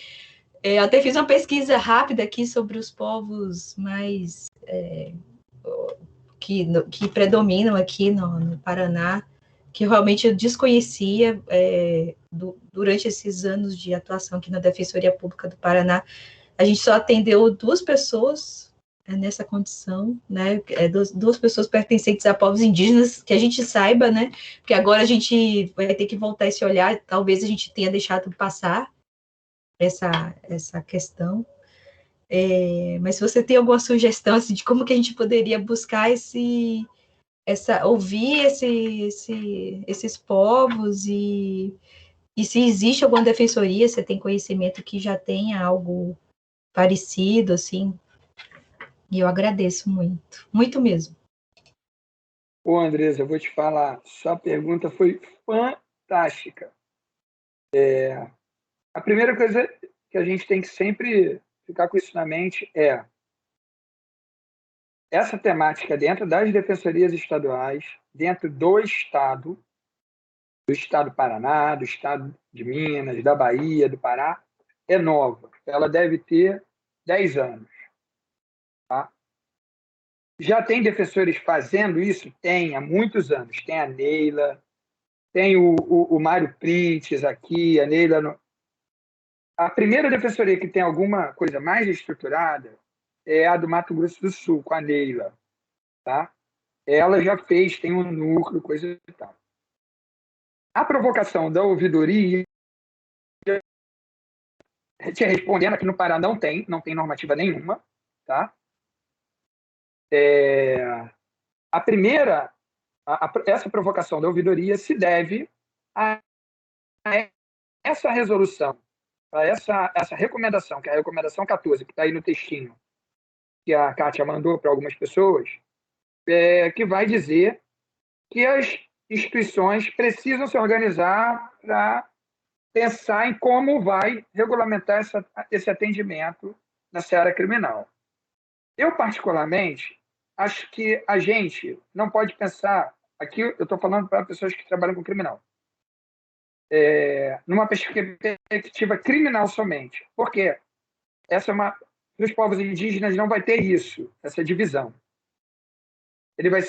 O direito vai ser algo maior, desde o direito do reconhecimento até a questão do coisa. Por que você, por exemplo, não consegue enxergar o maior quantitativo?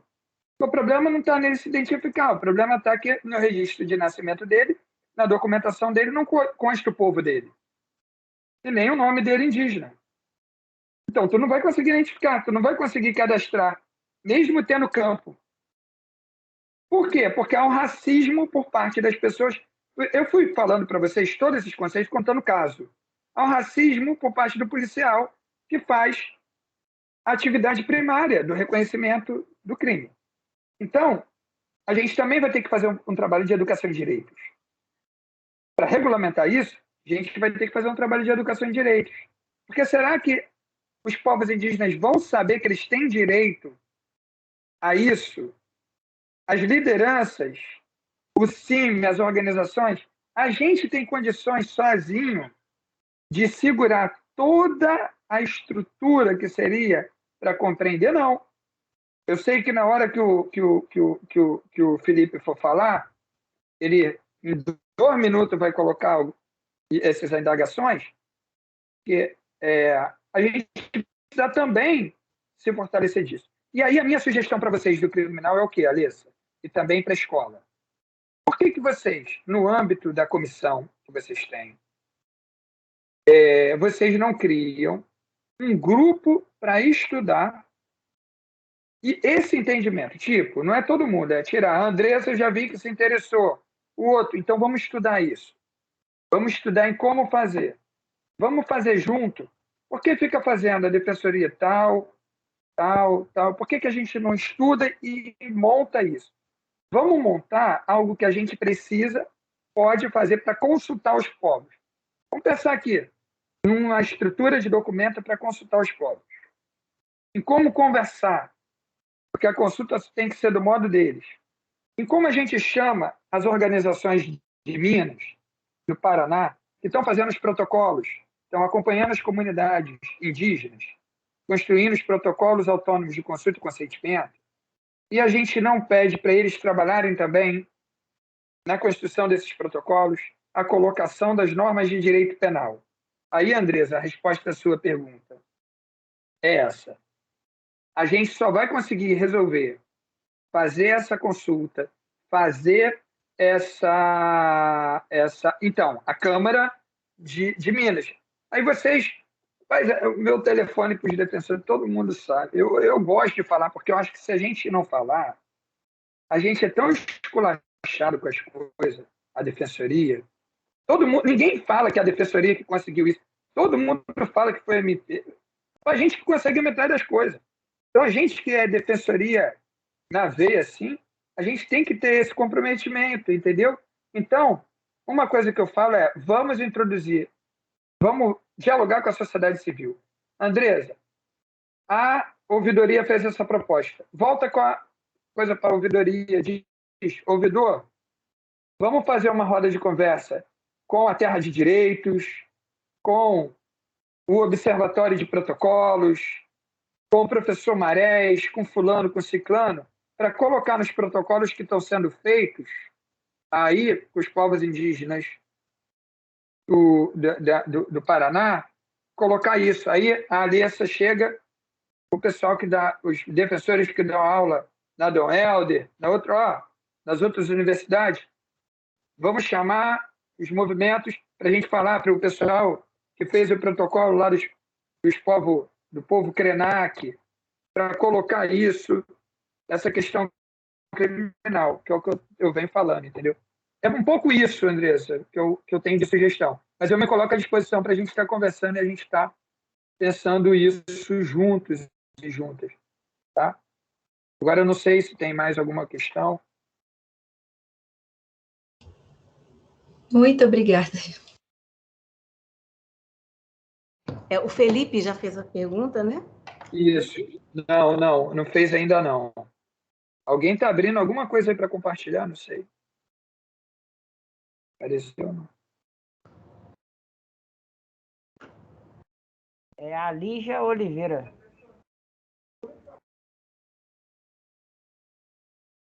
Lígia, você quer fazer alguma pergunta?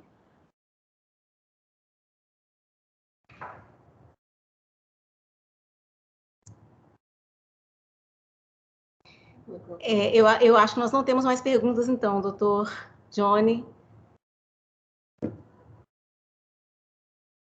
Mais O Felipe, não tinha Felipe? Oi, Felipe boa tá aí? tarde. Conseguiu? Oi. Estou aqui. Boa tarde. Desculpa, eu não quero fazer pergunta, não. Foi excelente. Desculpa, abri sem querer.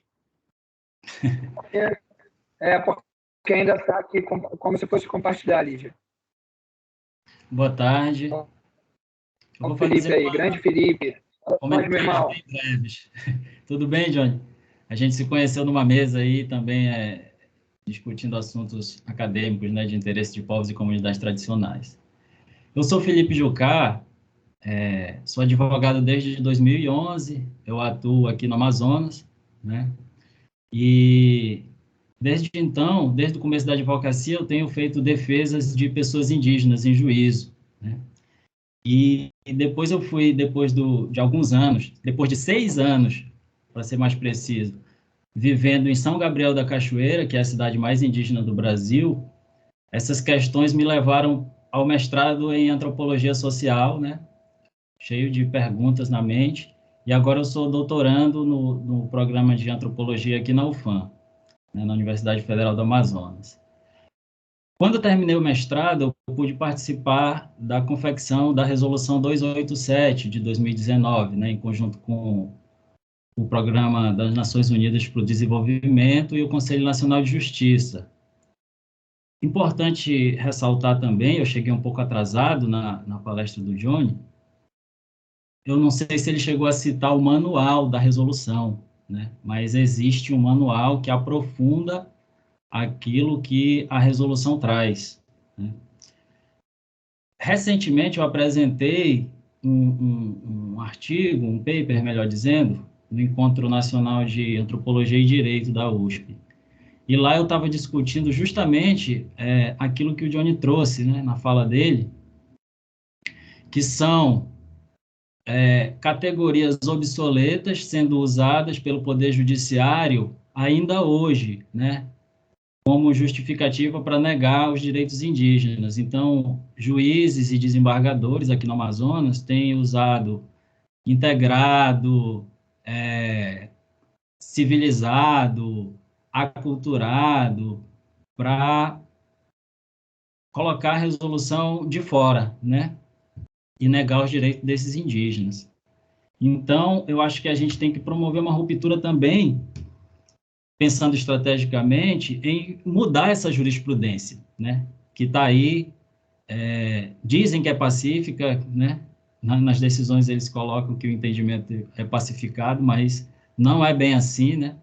Então, eu acho que a gente tem que procurar estrategicamente romper isso também nos tribunais superiores, né? O STJ mantém esse tipo de decisão, né? E precedentes do STJ são invocados pelos desembargadores estaduais e também pelos juízes de piso. Outra coisa é a respeito da como reconhecer, né, a pessoa indígena. E o Johnny falou da autodeclaração. Eu tenho usado bastante, em todos esses anos, o RANI. Eu não sei se vocês conhecem o RANI, R-A-N-I. É o registro feito pela FUNAI, o órgão indigenista oficial, né? Então, é o registro de nascimento indígena, o registro administrativo de nascimento indígena. Mesmo juntando o RANI, acreditem, o juiz nega os direitos indígenas. Ele fala que aquela pessoa não é indígena por causa disso, por inúmeros motivos, por ter frequentado a escola, por possuir documento de identidade, por trabalhar na cidade, entendeu? Então, são motivos, assim, trazidos à tona que realmente tem um viés racista, né, e excludente dos povos indígenas. Não são lidos à luz da Constituição de 88, né? Outra coisa importante é o laudo antropológico, né? Embora eu ri daqui, mas assim, o Johnny falou que quem são os aliados dos povos indígenas não são cientistas políticos, antropólogos, é a universidade, mas quem abriga os antropólogos é a universidade, né? É como se eu estivesse falando assim, os nossos aliados não são os defensores públicos, é a Defensoria Pública, né? A nossa maior aliada. Então, assim, o pesquisador, ele está sob o guarda-chuva da universidade. Tanto é que em 2006, muito antes daquele dispositivo mencionado, de 2010, uma resolução do CNJ e do Conselho Nacional do Ministério Público, né, que trazia direitos indígenas para discussão. Em 2006, a Associação Brasileira de Antropologia já tinha observado essa situação e foi feito um relatório com professores, o Stephen Benz, da UNB, Christian Teófilo, né, em conjunto com a PGR. Então, esse assunto já vem para mais de 15 anos sendo debatido, né? E a Associação Brasileira de Antropologia também tem olhado com atenção para essa questão. E o laudo antropológico, que é previsto na Resolução 287, ele é sistematicamente negado em juízo. Em mais de 10 anos advogando em processos criminais, eu não vi um juiz deferir o pedido de laudo antropológico para analisar mais de perto a situação daquela pessoa indígena encarcerada, né? Então, eu acho que também é uma direção na luta por esses direitos, exigir que os magistrados defiram esse pedido, porque é muito importante que o conhecimento antropológico tem para agregar, né, nessas demandas, principalmente criminais, né, que dizem respeito à liberdade das pessoas. Eu acho que é isso, para não me estender mais, eu anotei outras coisas aqui, mas eu acho que já falei bastante. Obrigado, viu? Parabéns, Defensoria Pública, parabéns ao Johnny também pela sua exposição. Quero agradecer também a Josi, que me avisou desse evento aqui, a Josiane Palhuca. Muito bom. O Felipe traz, só completando aqui, o Felipe traz algumas coisas bem interessantes, mas a minha tentativa aqui foi mostrar também uma coisa para vocês, que é o quê? Vocês estão me ouvindo? Porque às vezes falha aqui. Tá perfeito. Beleza. Então, uma coisa que eu tentei trazer aqui para vocês, e que é uma coisa que me preocupa muito, e a Alessa sabe, é o quê? Nós somos muitos no Brasil todo. A gente sabe que tem várias estratégias sendo montadas. Mas dentro da nossa instituição, a gente não consegue, por N motivos, ter esse olhar com os povos indígenas. Então, hoje, o que a gente está fazendo aqui, o que vocês de Minas estão fazendo aqui, é uma continuidade de algo que já, dentro da Defensoria está sendo gestionado. E é muito importante também, essa fala do Felipe, porque mostra também que a gente precisa dialogar com a sociedade civil, com os movimentos de assessoria jurídica popular que estão prestando atendimento. Por quê? Porque se a gente for pensar na nossa atuação como defensor e defensora, às vezes um pedido que a gente faz tem um maior peso dentro de uma estrutura política do que outros pedidos. Isso é uma litigância estratégica. A outra coisa é essa questão do laudo antropológico. A gente tem... o Felipe falou, eu também, dos casos que eu atuei, nunca vi, mas eu usei muitos e o juiz teve que aceitar. Porque uma coisa é o seguinte, uma coisa é o papel, é o documento, vir enquanto prova. Não é isso. É porque é tudo um processo de estratégia, que é isso que a gente precisa trabalhar. Uma coisa é o laudo vir como prova, outra coisa é o laudo vir dentro da petição. Isso é uma forma que foi uma coisa que, num caso, junto com o professor Stefan, auxiliou. Eu falei para o meu colega, coloca o laudo junto, o juiz não queria aceitar o laudo de jeito não. Copia e cola o laudo, coloca na petição. Isso é uma estratégia. E é isso, eu acho que a ruptura ela vem nesse processo. O manual que o Felipe falou vai no conjunto de documentos que eu vou mandar para a Kátia, que a Kátia vai compartilhar com vocês. Eu separei, inclusive, um dos artigos que o Felipe já apresentou também, vai junto, que eu acho que é legal, e outros documentos também. E eu acho que é isso. Kátia, passo para você, que eu acho que é para finalização. Né? Viu, Kátia? Eu te falei que a gente ia gastar mais. Eu conheço o tema. Não tem problema, doutor. Nós não temos mais perguntas, né? Eu estou olhando aqui no chat, não temos nenhuma outra pergunta. Então, eu vou finalizar agradecendo ao senhor pela belíssima palestra. Doutora Alessa, muito obrigada por contribuir também, né? Fazer parte, né? Ser a mentora desse projeto. Trouxe para a Defensoria Pública de Minas a participação do Dr. Johnny, de vários outros que virão. Aproveito para convidar os presentes para a próxima palestra, que será com a doutora Lígia, falando sobre racismo. E, doutor Johnny, fique à vontade para participar mais vezes conosco da Defensoria Pública de Minas. Muito obrigada. Uma honra para mim. Gratidão. Muito obrigado mesmo pelo convite para a escola, e acho que a gente precisa, mais do que nunca, dessa união entre as defensorias, entre os colegas, e a escola é um ponto para isso. Olha que belo isso de ter o Felipe aqui, que é um cara que eu admiro, de ter outras pessoas aqui do Brasil todo ouvindo isso e se complementando. Então, quando a gente ia conseguir reunir num mesmo espaço gente, literalmente, de todos os... do Oiapoque ao Chuí, debatendo um tema, ouvindo um tema como esse. E parabenizo vocês aqui estão fazendo isso.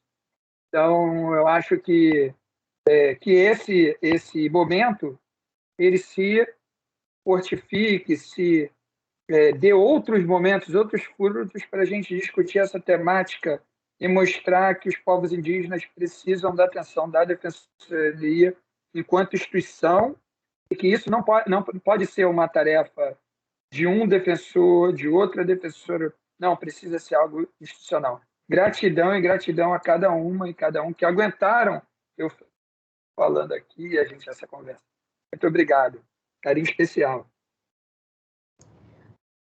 O prazer foi nosso. Agradeço a todos os participantes. Bom final de semana. Bom final de semana.